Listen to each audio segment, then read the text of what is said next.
Hey guys, I want to make a video real quick to show you how we can use patty paper to help with rotations and reflections. So the first thing you're going to do is you're going to take your patty paper and you're going to fold it into 4 sections.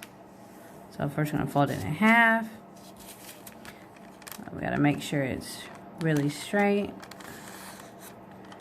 And then we're going to take that half and fold it in half again. Try to get it as straight and as crisp as you can.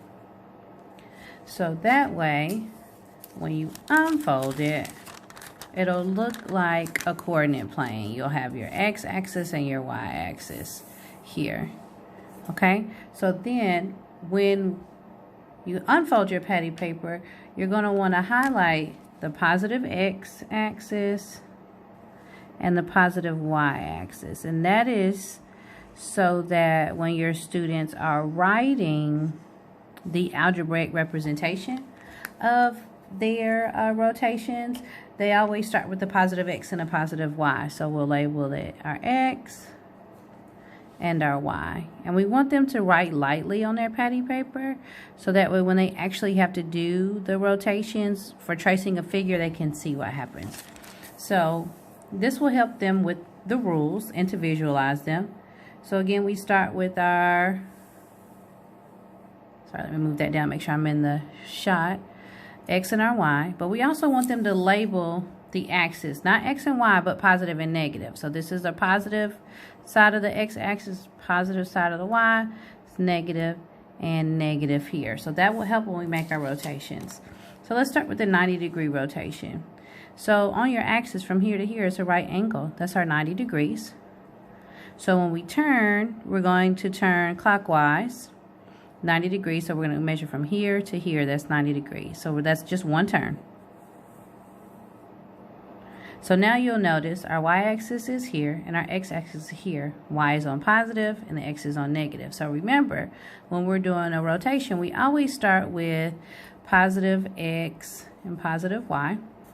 But we're doing our 90 degree. So let's talk about how that looks algebraically. So I'm turning it 90 degrees clockwise. So now I have positive y, because we list our horizontal axis first. It's not alphabetical, it's horizontal axis first. Then we list our vertical axis. So now it's x is on our vertical axis, but x is negative. So that's a 90 degree clockwise. So now let's do 180. So 90 degree was one turn, because we went from here to here. Now we're going to turn it one more time for 180, because 90 plus 90 is 180. So now you'll notice again we started with positive x, positive y. So which one do we say first? We say the horizontal axis, but now x is negative and y is negative. Okay, so now let's do it one more time for 270. So that's 3 turns. Start our positive x, positive y, 90 degrees, 180 degrees. Remember, these are turns around the origin, and now it's 270. So which one do we list first? We list the horizontal axis, which is now y, but it's also negative. So negative y and positive x. All right, so now let's do 360. So that's 4 turns. 90, 180, 270, 360. And what you'll notice is we're exactly back where we started. So positive y again. Now when we do counterclockwise, it's the same way. But now we're just going counterclockwise. So 90 degrees counterclockwise.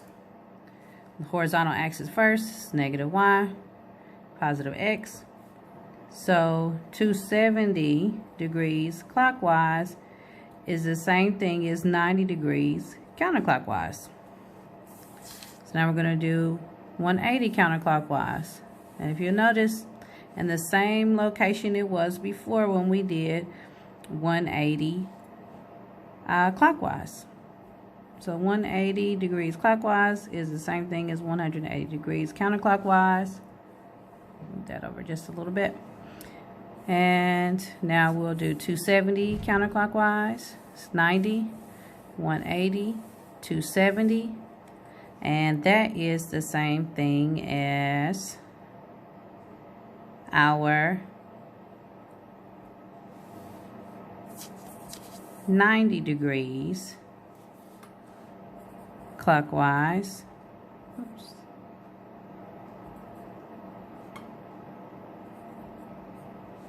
.270 counterclockwise.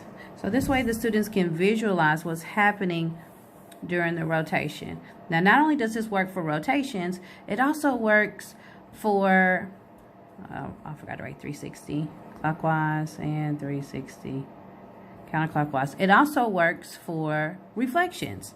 So when we're reflecting something, we have our students think about a flip. So let's do that down here. So again, positive, positive, negative, negative.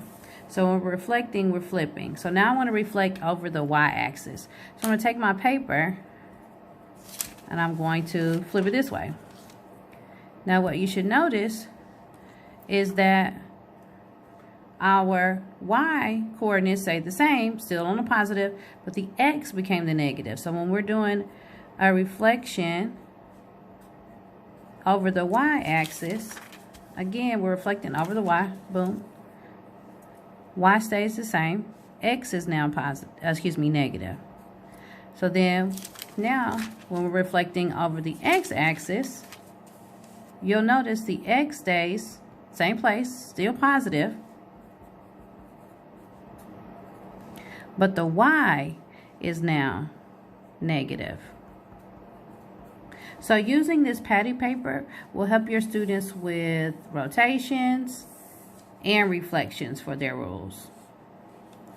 Okay, in the next video, I'm going to show you how to apply the use of this patty paper with some release star items. Thanks for watching, guys.